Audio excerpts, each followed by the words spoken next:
All right, welcome to today's webinar presented by Econsultancy with speakers from Sojourn Solutions and Adobe. Empowering marketing operations improves marketing performance. Please submit any questions through the Q&A option in your webinar toolbar. Typically there at the bottom of your screen. We will address questions in the Q&A either at the end of the webinar, or if it makes sense to address them during the conversation, we will do so. Throughout the webinar, we will be sharing related resources through the chat option in your webinar toolbar. All webinar attendees will receive a follow-up email with a link to the recording, as well as a copy of our 2021 Marketing Operations Report. And with that, I'll pass it over to Stefan Turnquist from Econsultancy to begin. Stefan. Thanks, Kristen. Thank you all for being here. Now, I'm delighted to be joined by Dan Vaughter of Sojourn Solutions and Madeline Bergquist of Adobe. Hi, both. Now, we're going to do proper introductions when we move into the fireside chat portion in just a few minutes. But first, I thought, since we've all probably got enough webinars in our life, let's figure out if you're in the right place. So we're going to start off today by looking at some recent research that Econsultancy conducted in concert with Sojourn and Adobe into how marketing operations relates to performance. So if you're trying to make the argument for more budget or more emphasis on marketing operations, which, by the way, I'm going to say MOPS almost all the time because it's much simpler. So if that's what you're looking to do, you're definitely in the right place. In fact, Dan and Sojourn have prepared a business case tip sheet that we'll share later on. Now, we're also going to look at some of the different ways in which MOPS can impact the organization. So if you want to evaluate your own organization, your own MOPS, or benchmark it against other marketing operations functions, you're in the right place. Now, after we've reviewed the research, we're going to talk with Dan and Madeline to hear about real companies at different levels of sophistication and have some of the pressing conversations in the field. So whether you want to get into the weeds or think about MOPS from a strategic point of view, you're in the right place.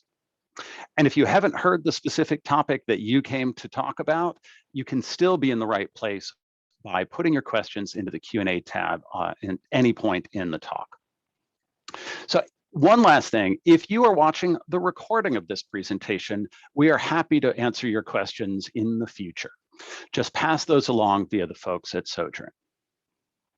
All right, so let us take a look at the research that we've conducted, and I'll tell you a little bit about the backstory here.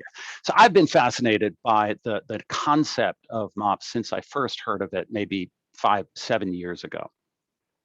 I see so many marketing organizations are overwhelmed by the blocking and tackling that our evolution in data and technology entail, so that the concept of MOPS immediately made sense to me. And at Econsultancy, we've done a number of studies that touch on it, either directly or indirectly. Now, come up to Q4 of 2020, and we were planning our annual digital trends research, which is something that we do with Adobe every year. It's been running for 10 years, I think, and it gets between 10 and 15,000 global participants a year. So of course, 2020 was tumultuous, to say the least. One of the things that we wanted to know was to what degree different structures, different technologies, and different practices related to how well marketing organizations performed through the ups and downs. One of the variables that I included was whether or not a business had a named marketing operations function. And we think that that's a distinction. Everyone does some marketing operations, of course, but is it a named function with a line item, with a leader, with a set of specific, with a specific remit? So in the chart on the right side of the screen, you see the MOPS companies in orange. So while most companies without a marketing operations function were on par or underperformed their sectors, 2/3 of larger B2B orgs outperformed their sector. So to be fair, companies with marketing operations do tend to do better than the average in any year. But as we approach the study, designing this study that we'll talk about today, we really wanted to poke at the reasons why 2020 was especially striking.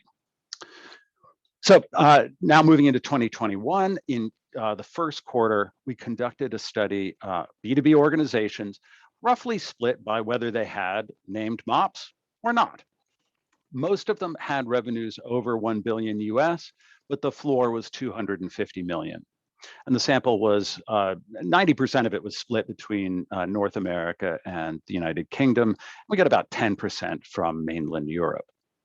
Now, all 358 respondents were at the director level or above. I know you're going to be receiving a link to the report, so if you haven't already read it, I encourage you to do so. There's a lot more data and a lot more detail than we're going to get into here.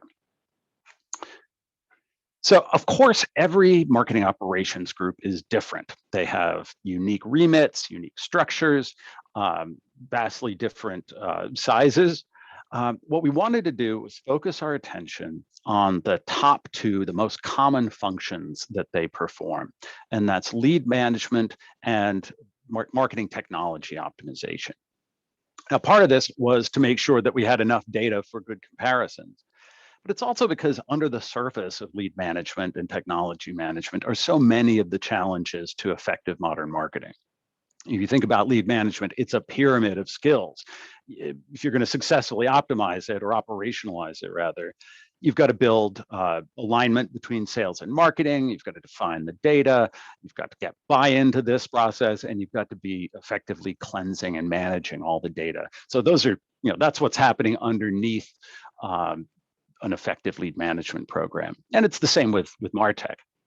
If you're going to have a long-term ABM campaign, there are dozens of steps to integrating the tools, aligning the data, delivering value to that audience, and you can't really skip any of them. So by focusing on these two, we felt we were really reflecting quite a range of the demands and capabilities of marketing. So the report has a lot more on lead management, but I wanted to rip some of the stats out of different charts and kind of follow the lead generation cycle. And what you see is organizations with MOPS are much better throughout this cycle. The first one is both the most, I'd say, emphatic, and it's, I think, the most important. MOPS orgs are better at handling data and then using it to add value. And we know that when companies do this, and we'll talk about this more when we get to how to build the business case, but when you're able to add value to the data, there is an enormous payoff. And in fact, across all businesses, this is B2B and B2C, all sectors, roughly half say that their investment in customer data management hasn't paid off. Now, by comparison, only a tiny fraction of MOPS orgs say the same. So when you think of all of the time, all of the money, all of the resource, the strategic realignment around customer data management that marketing has undergone over the past decade, still about half of companies aren't seeing that payoff. If you've got marketing operations, it does. And some of the reasons are pretty obvious on the page. Funnel leaks are better managed. Demand gen is defined and optimized process instead of sort of the traditional campaign to campaign thinking. And lead generation delivers quality, sales-ready leads. And the other data I wanted to share before we move into the fireside chat was around the process of procuring and integrating and better utilizing technology. As you can see, if you look at those companies without a MOPS function, basically orange and yellow are the bad colors, gray and blue are the good colors.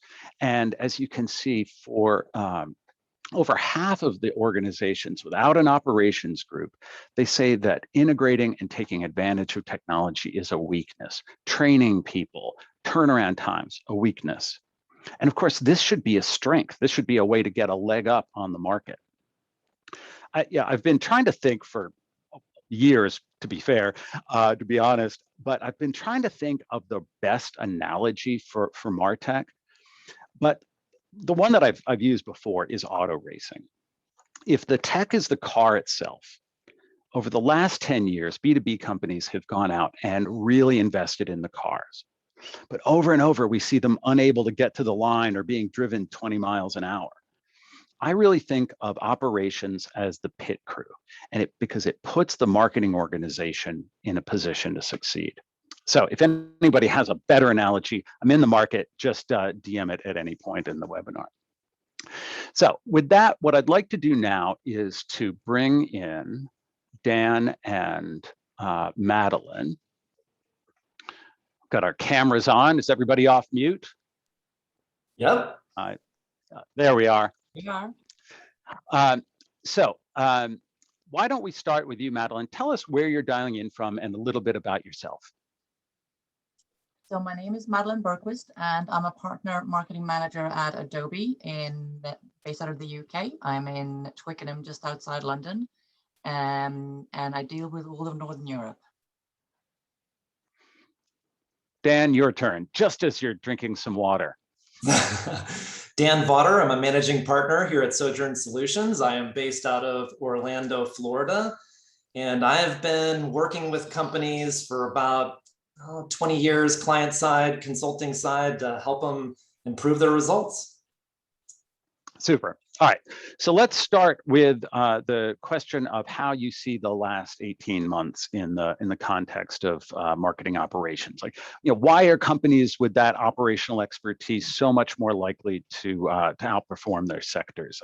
Madeline, you told us a story of what's happening inside Adobe. Why don't we start there?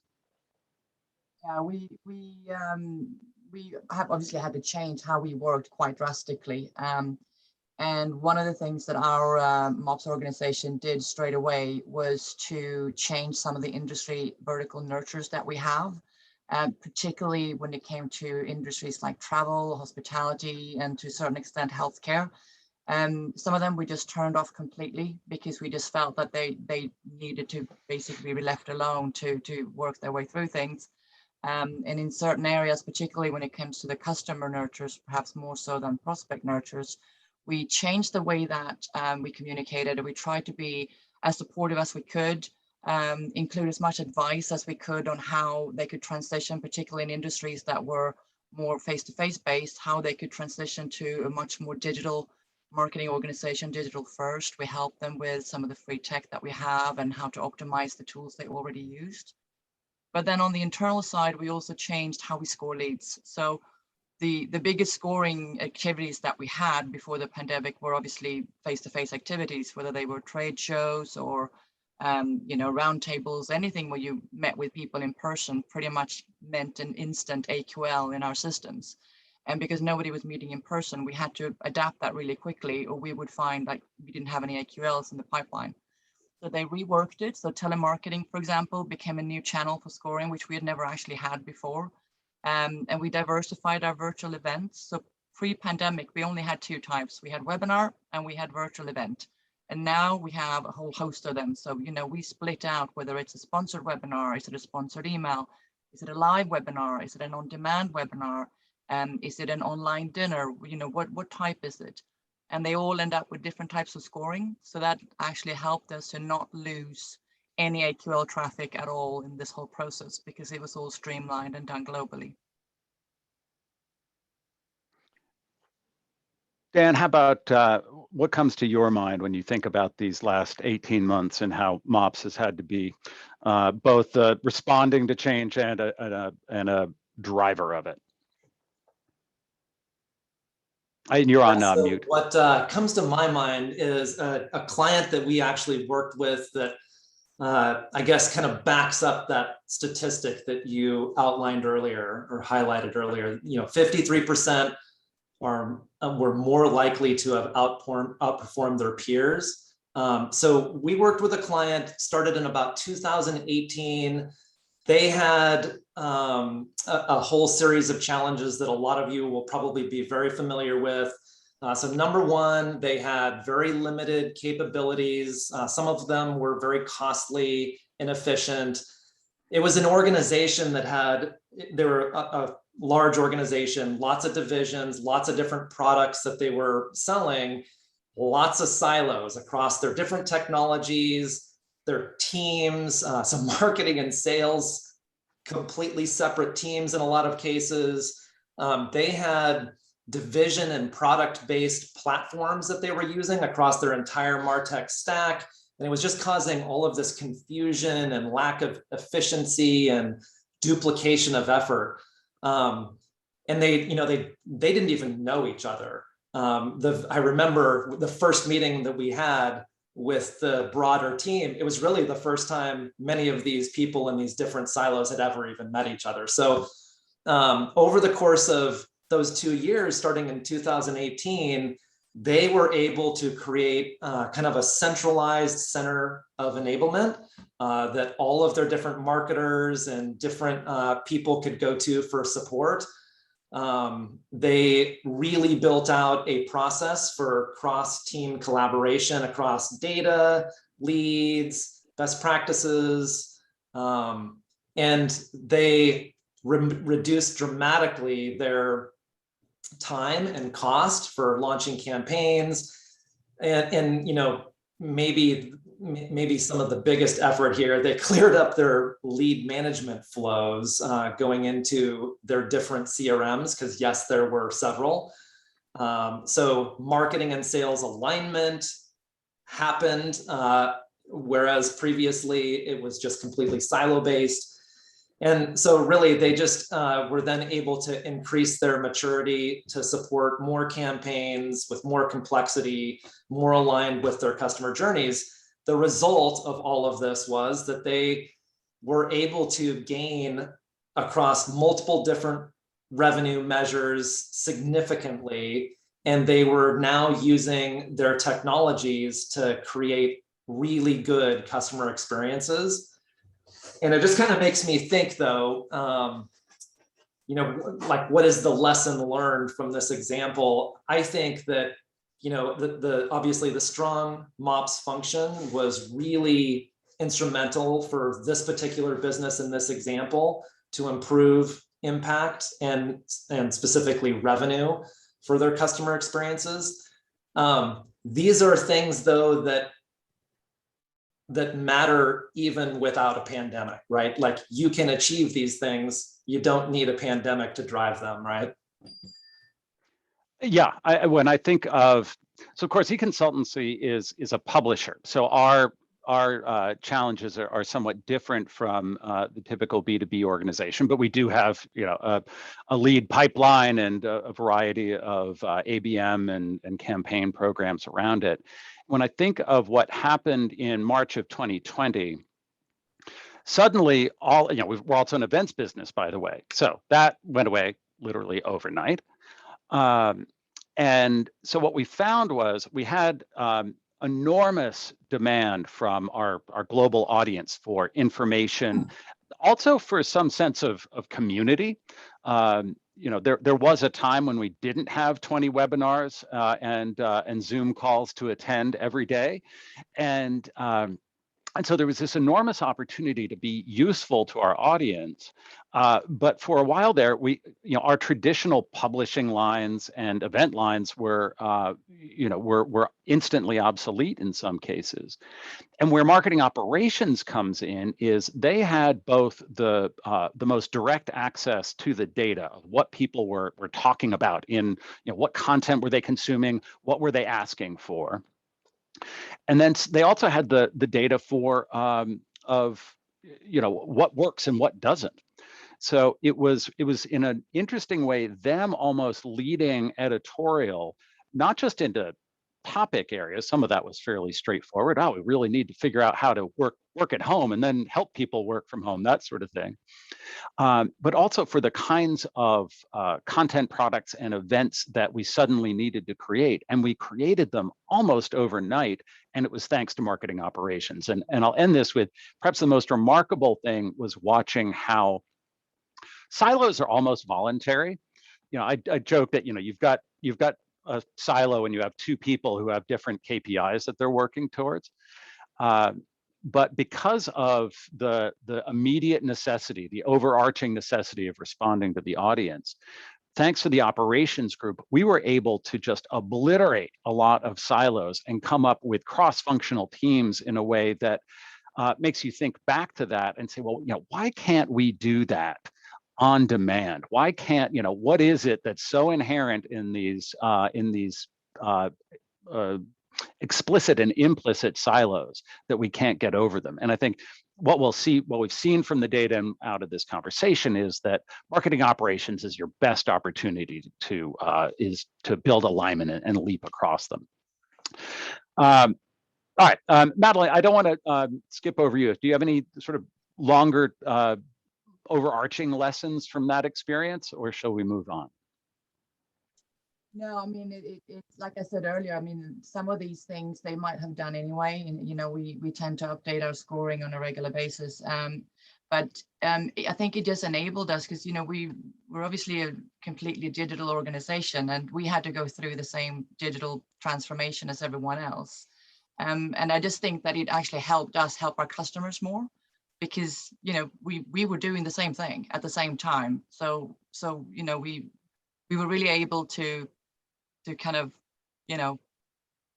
speak from experience when we were talking to our own customers, which I think actually helped us form better relationships with our customers in the long run as well. Yeah, I think that's exactly right. I think a lot of the companies that responded well learned along with their customers and ended up much closer to them in some cases, especially in B2B. All right. So in the report, we quoted a colleague of Dan's, Rebecca LaGrange from Sojourn, and she said, the industry thinks of MOPS as an efficiency play, but that misses the point. It's about improving and proving the performance of key activities. So I thought, Madeline, why don't we start with you?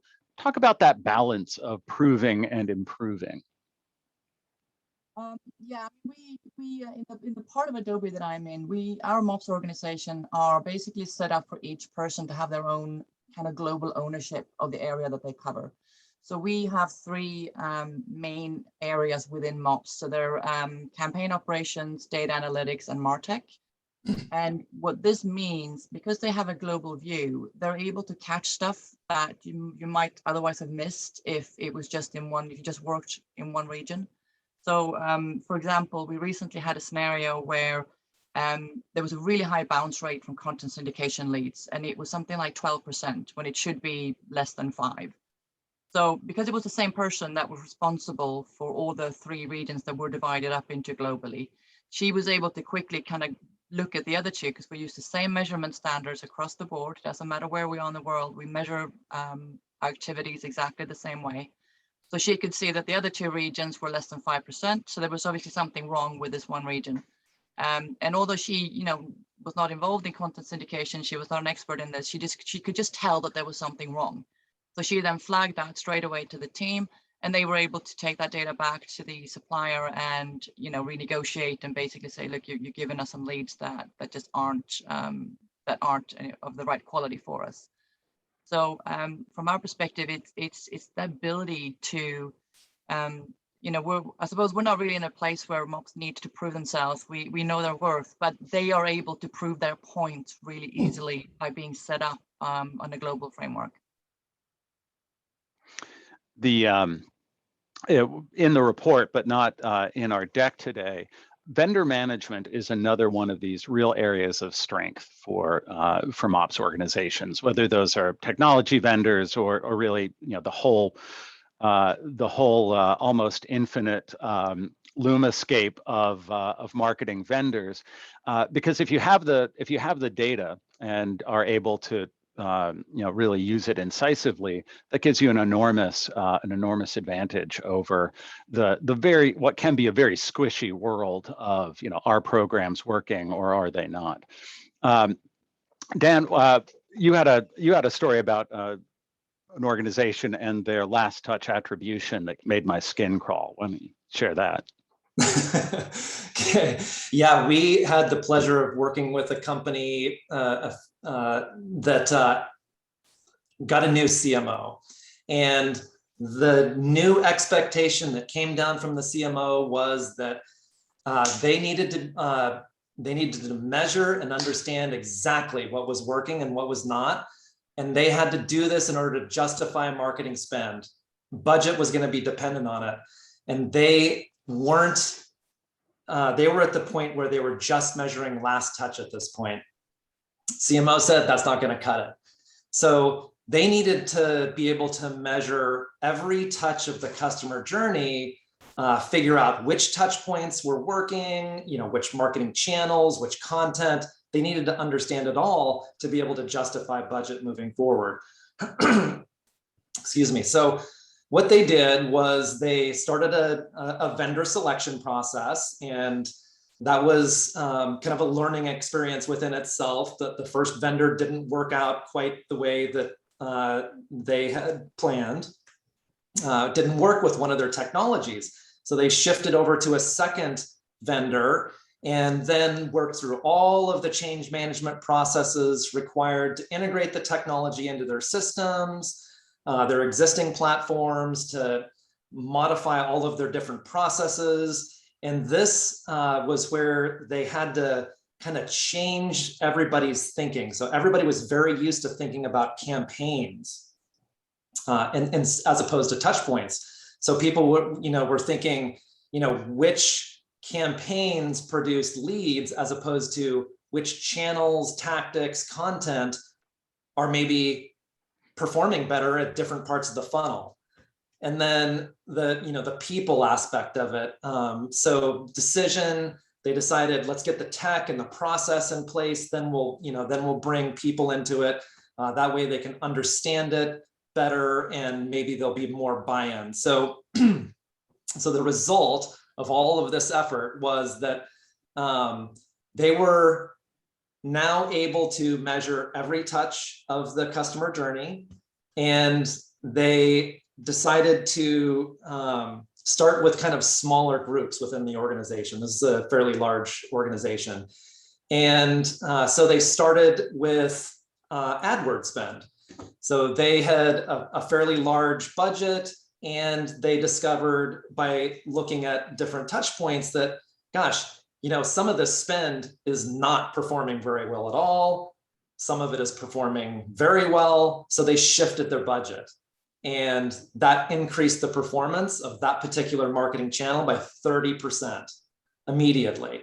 And then there were other examples like content teams, product managers. They were very interested in things like blogs, press releases, content that they had that was supposedly working at different stages of the kind of the buying journey. So they were able to then see the actual impact that those different types of content were having. And they were very excited about that because it kind of proved their worth within the organization. So I guess, the lesson with this particular client example is that, I think marketing operations is just really core to understanding the touch points across the customer journey and helping a company improve over time, really to drive more revenue as a result. It's moving from last touch to multi-touch attribution is a very scary experience for typically the paid media folks, but it's really an invigorating experience for everybody who's in the rest of the funnel. And something that I've noticed in the past is, there are those organizations that do a better job of really understanding the relationship between different kinds of activity and their results, actually tend to be the ones that take the bigger swings down the road. That, if you're the kind of organization that's spending money, you're not quite sure where that spend is going and what it's doing, it can make you quite conservative in how, you're like, well, I don't really like any of this spending, so I'm going to try to constrain it.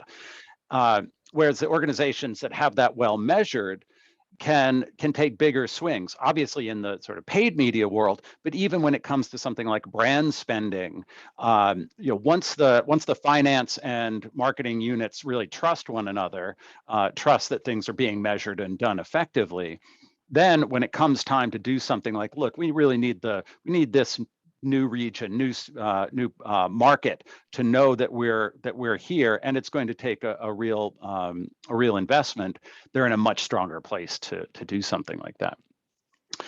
All right. So one of the subtexts of the research is that, and this is especially true in these last 18 months, but I think it's always been the case, is that MOPS lets organizations move more quickly. They're faster to get solutions, marketing solutions into the field, faster to build experiments, faster to draw insights. Madeline, you talked about how quickly you all implemented Drift. Do you want to tell us that story? And then Dan, we'll go to you for another. Yeah, sure. So in this particular instance, it was a case of just needing data to be able to determine cost versus impact. So we recently implemented Drift across the world, more or less. And before that, we'd had a couple of places within the organization where there had been a chat box. That was one in France that wasn't Drift. There was one other instance that wasn't working very well. So we didn't have enough data to make a business case to launch it in the rest of the organization. So what MOPS did was that they went in and gathered data on all sorts of different things. So website visits, time it takes for BDRs to reach out to people. They looked at the business value of opportunities closed and opportunities lost. And based on all that data, they did an analysis that showed that if we managed by implementing Drift to just get 2% of total traffic on our website to get in touch with us, then we would break even. So the decision was made to implement it. And while I'm not really able to say exactly what the total increase was, I can say that it's definitely more than 2%. And it has led to a completely different way of communicating with people. It's actually quite interesting when you look into the scripts that sit behind chatbots and the use of artificial intelligence involved with that. Well, that's very cool.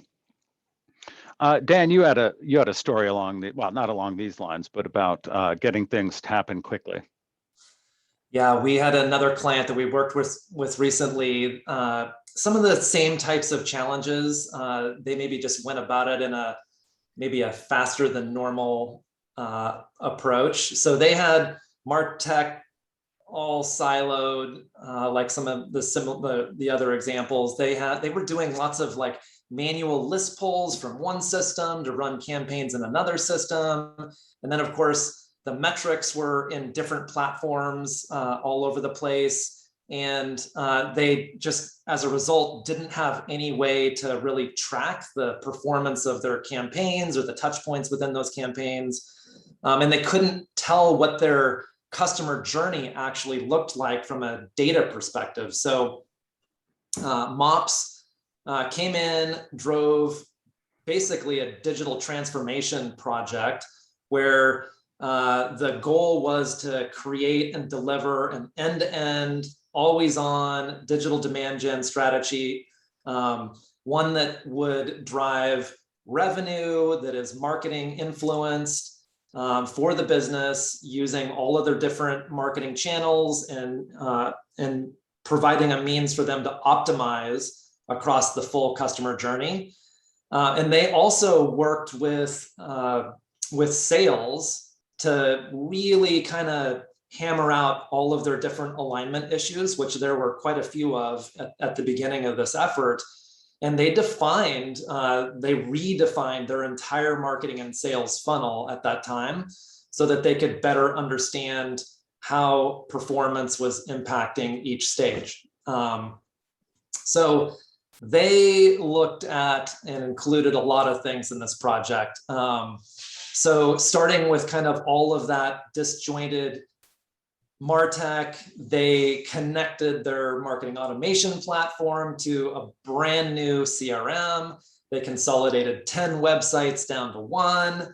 They fleshed out their paid media, their online events, all of their interactive content. And they set all of this up so that they could track it and then provide this means for optimization, which they did.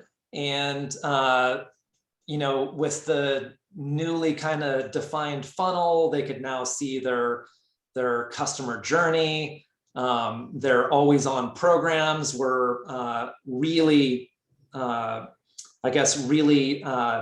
aligned with that customer journey. And the result was impressive. they were able to drive a 70% growth number in marketing generated revenue year over year. So it's really, really impressive. And I think here,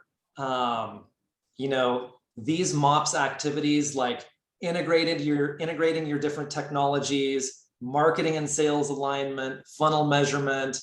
In MOPS, we hear these things all the time. They really do work, and they really do provide a clear impact on revenue.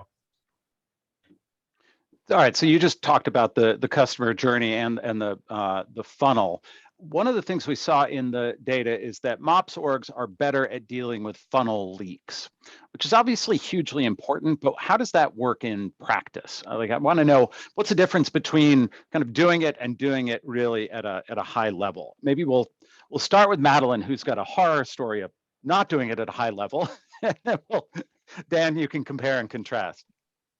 Yeah, I think sometimes things can go wrong in large organizations as well. We had a situation recently where one particular business unit implemented an instance of Drift without consulting MOPS, and this is before the global rollout. And I don't know the exact ins and outs of what happened, but I think it's safe to assume that they needed something done. They were in a rush, they panicked a bit, and they basically implemented Drift to go straight into Salesforce. The only problem with that was that the way that Adobe is set up is for leads to go through a marketing automation system before it goes into Salesforce. And it's in the marketing automation system where you have all the internal processes, particularly when it comes to lead routing and making sure that the leads are scored properly. So none of this was taking place. And as a result, the BDRs had to go in manually and just to troll through leads in Salesforce to see if they had come anything in from Drift, but that was also in their region. And anyone that has ever worked with BDRs know that they're not going to do that. They're going to go in and they're going to look what's in their lead queue, and that's what they're going to work towards. So pretty much all leads were left behind except a few, and it was obviously a completely leaky funnel. So the way to solve it obviously was to bring MOPS on board. So they are now working on routing those leads through our Marketo instance first, to make sure that they're tracked properly, that they're routed properly, that they're being sent to the correct BDRs in their lead queue, and so basically no leads left behind. Dan, you want to compare and contrast?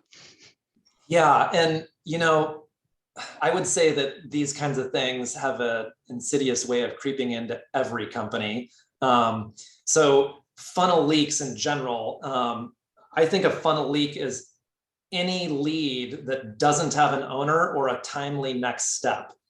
Any lead that sits for too long without taking some sort of next step is a leak. So, maybe not everybody has thought about it this way, but any lead that goes into any sort of assignment process ends up without an owner, or maybe it has an owner, but that owner is not taking the next step within a period of time. Maybe it's something as simple as they went on vacation for 2 weeks, right? It can be anything like that, but any lead that sits for too long, as we all know, gives your competitors a chance to win their business, right? Because they're researching your competitors at the same time. And so I guess kind of as an example of this, we've got a client that we worked with that they've got multiple business units, 2 of them. One of them had a Marketo instance integrated with Salesforce. The other was operating completely on manual processes in this particular case. And what they wanted to do was kind of integrate processes, come up with a better process to eliminate a lot of these challenges that they had with their funnel. So they moved both divisions onto one new instance of Marketo, and they actually started with the division that was using the manual processes. So they developed this new lead management process, and both of these divisions started using the same process, and they optimized it. and it provided them with the, the single source of truth. It eliminated a ton of errors that they had. A lot of these simple funnel leaks, now they were able to identify, track, deal with. So it was really a great solution for them. All right, so I'm going to ask one more question on my end, and then we'll Dan review the sort of the tip sheet for building the marketing case, the case for MOPS, and then we'll take some questions, of which there are a few in the queue. So now is a great time if you have a question and haven't put it into the queue to do that now. So I was thinking about my own or our own marketing operations group, which is a small group. They tend to be pulled in so many directions that it kind of dilutes the impact in any one area. So it tends to be more a cadence of, which fire needs to be put out or stoked, and then on to the next one. So if, thinking about it, Dan, from this perspective of a resource constraint, how do you approach the question of what to focus on? Is there a diagnostic approach? Is it always like, well, it starts with sales and marketing alignment? Where would you begin? How would you approach that question? Yeah, it's a good one. So I thought about, knowing this question was coming, I thought about some different companies that we've worked with in the past, smaller companies, and then really thought about one in specific that we've worked with recently. And I think the theme that I've seen is that a lot of small organizations, they're gonna start working with their MarTech. They're gonna do things like make sure it's aligned to the customer journey, get all of these different platforms integrated so that they can have a good, accurate, clean, compliant set of data. And they're working on their processes, getting their roles and responsibilities down. That's a general theme. I think that's where a lot of MOPS organizations might start. The challenges that I typically see are marketing and sales alignment, common understanding of KPIs and other metrics, right? So if you get marketing and sales together at a lot of small organizations, maybe they're not on the same page with what those KPIs are, right? They're thinking of it in different terms. And then just having a universal definition and understanding of their different funnel stages. And then on the results side, so smaller organizations, sometimes we see multi-touch attribution, but most of the time we're seeing first touch or last touch. And we often don't see automated processes to get the results to maybe sales and executive leadership. So I guess that's kind of where I think a lot of smaller organizations start, and where their challenges are. I guess one of the main points I'd make here is it's a journey, right? Every company, when they start out with their MOPS function, they're going to need to just constantly assess where are they at, where should they be improving, where is the biggest benefit going to come from their focus, and just know that this stuff doesn't happen overnight. It's a process. Listening to you, Dan, Madeline, is it any different for a large organization? Well, yes and no. I mean, but I would actually say that even if we only had 3 people in our MOPS team, compared to in fact, I don't know how many there are, but there are more than 3, they would probably still be organized the same way that they are now. So they would still be split into their 3 ownership areas of campaign ops, data analytics, and MarTech, because those, at least, for our organization, those are the 3 areas that we feel all 3 need attention. Now, obviously, if you're really small and it's just the one person, then you would need to deal with all of those, and you'd need to find the division of it. But we find by dividing people up into those 3 areas, you don't miss out. You have certain people that focus on campaign ops to make sure, for example, like, in Europe, GDPR is massive. So you kind of cover the risk mitigation side. And the data analytics part, these are the guys you go to make sure that you actually, like we talked about earlier, have return on what you're doing. And particularly with marketing budgets getting more and more squeezed, throwing money on a billboard at Times Square these days, well, how do you know what that gives you? You don't. You have no idea. So is that the best way to spend your money? Maybe not. But these are the people that can actually prove that to you. So, that is one area that we feel you have to have focus area on.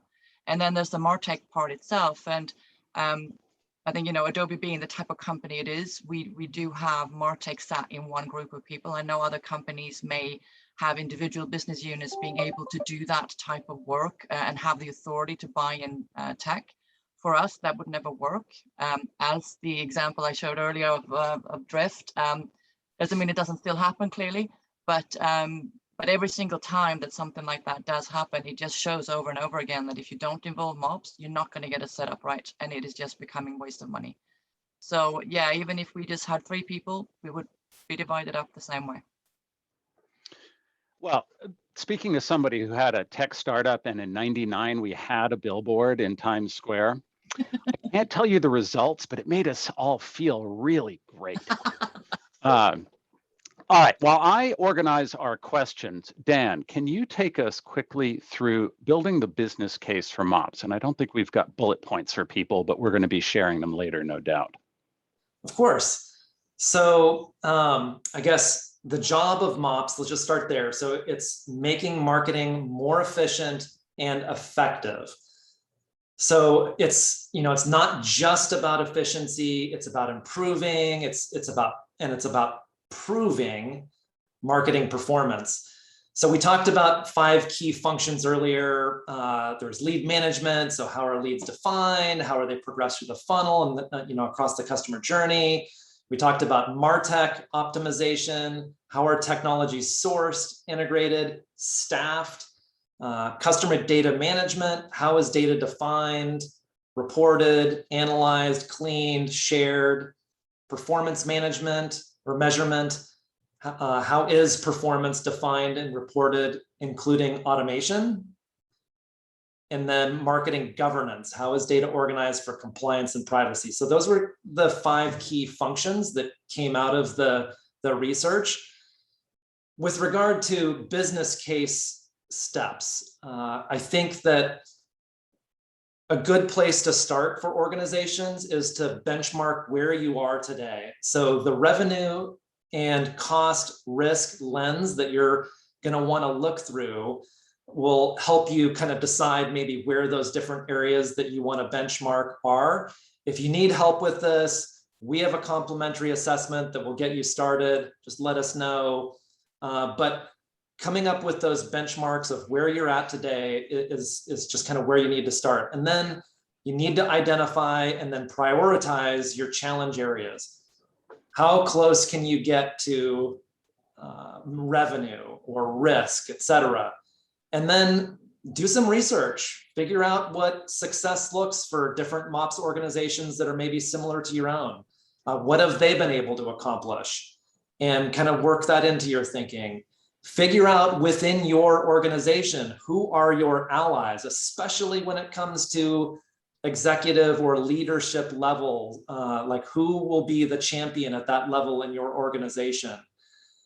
Think about, what are the resources you have? Where can you make improvements? How are your benchmarks gonna maybe change as you build out the plan? And then rigorous measurement to prove the results, right? You've got to be able to prove the results as you go. So, when you start, communicate to everybody, this is where we are now, these are our benchmarks, and then use your results as you grow that MOPS function to communicate across the business your wins. Continue to kind of progress your MOPS maturity, because remember, this is a journey. And the business case, and then this doesn't happen overnight. It is definitely a journey. All right, super. So let's go to our questions. This one is probably unanswerable, but maybe Dan, from your experience, you can give some guidance. What's the average size of a MOPS team?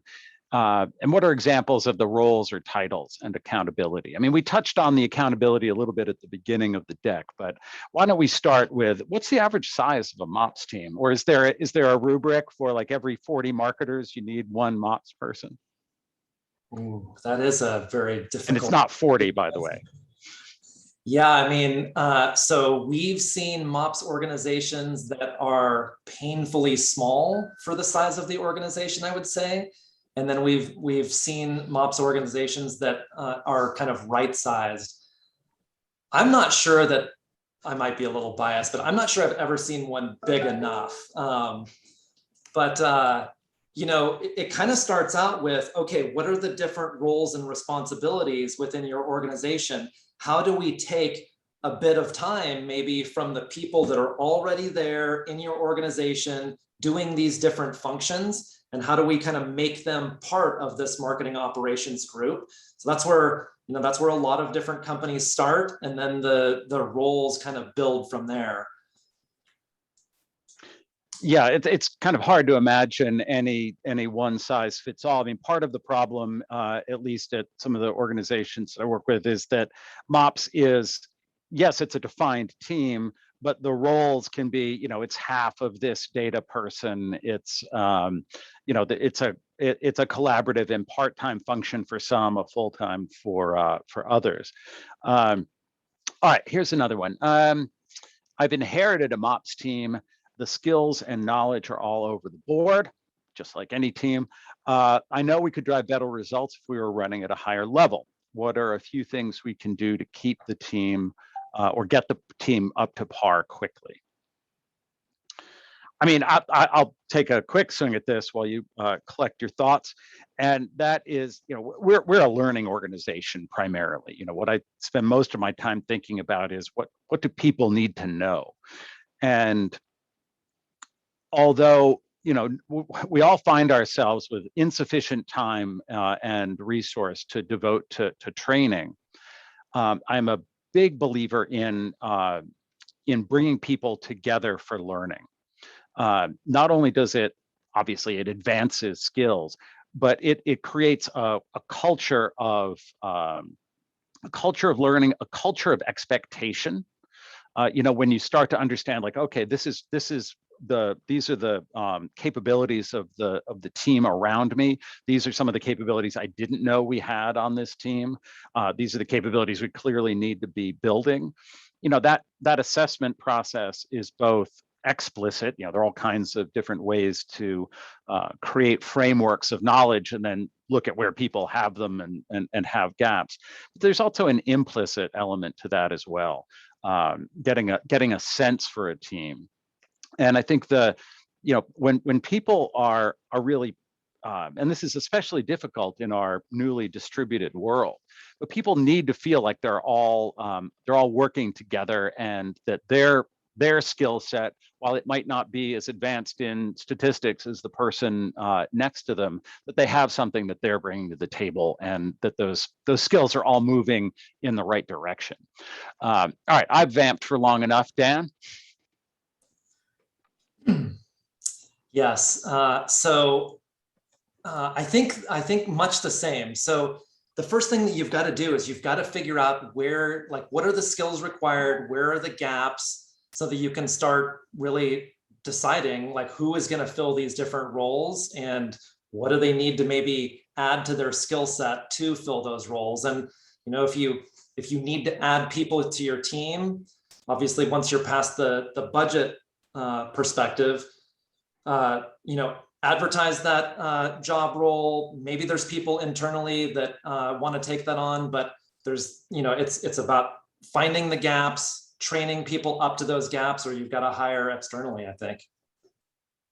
That's true. And one thing that I've noticed is a lot of organizations are very keen and varyingly good at getting new digital talent on board. You know, it's a high priority. They can typically get that budget more easily than in some areas. But what few organizations are good at is career planning, giving people a place to go.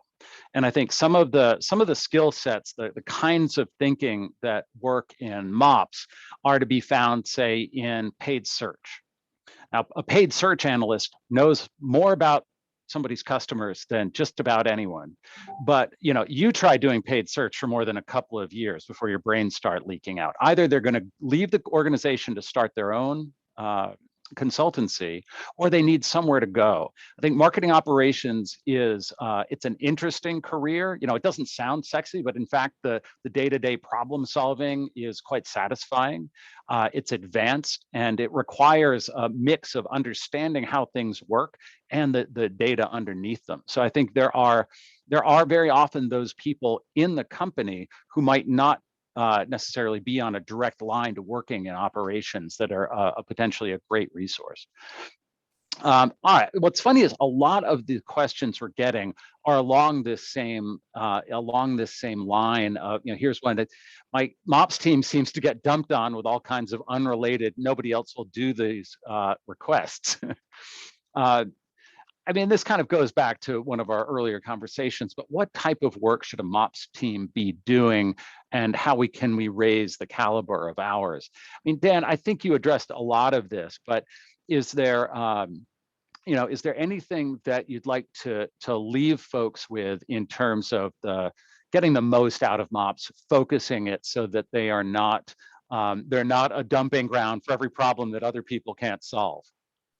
Yeah, this can be really tough at some organizations. I was talking about this with somebody the other day, and they were in this situation where there was a very small marketing operations team. They had exactly this kind of situation going on. People would send all kinds of tasks. They knew that these tasks just weren't going to have a big impact, right? But they were in a situation where they really couldn't say no. It was tough. There wasn't a lot of, it was a very, I guess, foundation level marketing operations organization. And so what they did was they went back to all of these different folks that were sending in all of these different requests, and they said, okay, this is this is going into the list. We have, we essentially have this much bandwidth to be able to take on these things. And this is how we're prioritizing. And they did have the buy-in from their leadership on how to prioritize that. So, they used the lens that we talked about earlier: revenue, cost, and compliance, to make sure that list of all of these different things were prioritized properly. And that kind of tended to percolate the important items to the top for them. Mm-hmm. Well, we have passed a very quick hour. Madeline, Dan, thank you very much for joining me. And most of all, a huge thank you to those of you on the line and those of you in the future who will be listening in. Of course, you'll be getting the link to the report, as well as Dan's checklist of building the business case. If you have any questions now or in the future, just let the folks at Sojourn know, and we look forward to answering them. Thanks again for your time. Have a great day.